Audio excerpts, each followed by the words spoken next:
اچھا، کُف کے حوالے سے جب یہ سوال اٹھا کہ سنی اور جو شیعہ کے نکاح ہے، اس کے حوالے سے سید سیستانی دامت ظلہ العالی کیا فرماتے ہیں، تو انہوں نے منہاج الصالحین کی جو تیسری جلد ہے کہ جس میں انہوں نے نکاح کے احکام کو ڈسکس کیا ہے، اس میں مسئلہ نمبر 215 کے اندر انہوں نے اس مسئلے کو کیا ہے واضح طور پہ بیان فرمایا ہے کہ اگر تو وہ اہل سنت ایسا ہے کہ جو اہل بیت علیہم السلام سے بغض رکھنے والا ہے کہ جسے ہم ناسبی کہتے ہیں، تو ناسبی ہمارے مکتب میں جو ہے وہ کافر ہوتے ہیں، اور جب وہ کافر ہیں تو ان سے تو کسی قسم کا کوئی نکاح بھی نہیں ہو سکتا، نہ دائمی اور نہ ہی غیر دائمی۔ ناسبی کے علاوہ کیا ہماری بحث ہو رہی ہے کہ ناسبی کے علاوہ جو شیعہ حضرات نہیں ہیں، ناسبی نہیں ہیں، یعنی اہل بیت علیہ السلام سے دشمنی نہیں رکھتے، کھل کے جو ہے وہ ان کو برا بلا نہیں کہتے اہل بیت علیہ السلام کو، کیا ان سے جو ہے وہ شادی کرنا درست ہے یا درست نہیں ہے؟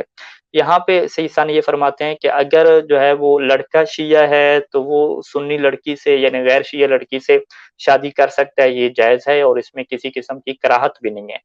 لیکن اگر ایک لڑکی مومنہ ہے تو ایک مومنہ خاتون کے لیے جو ہے وہ غیر مومن یعنی غیر شیعہ اور سنی لڑکے سے شادی کرنا، اس حوالے سے سید سیستانی دامت ظلہ العالی نے اسے مکروہ قرار دیا ہے کہ یہ جو ہے وہ مکروہ ہے اور زیادہ پسندیدہ عمل کیا ہے نہیں ہے۔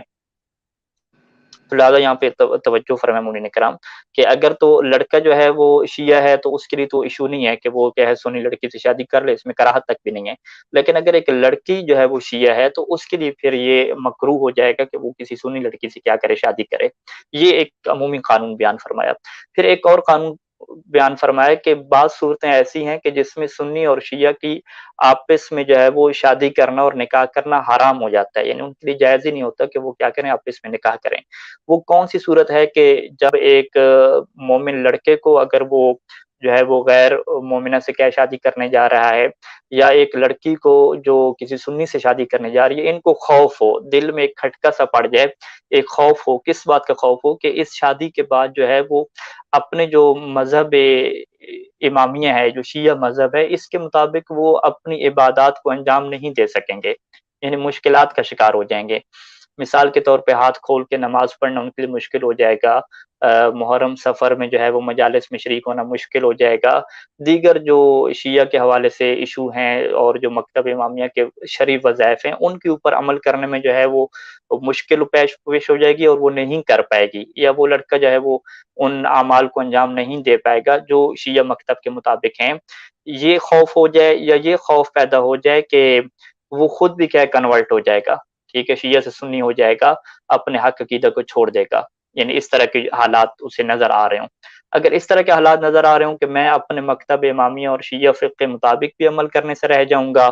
اور یا تو میں کنورٹ ہو جاؤں گا، خاتون خصوصاً جو خاتون ہوتی ہے وہ اس کو اس بات کا زیادہ اگر خطرہ ہے اور لائق ہو سکتا ہے، تو اگر اس طرح کی خوف کی کیفیت ہے تو پھر سید ثانی فرماتے ہیں کہ یہاں پہ جو ہے وہ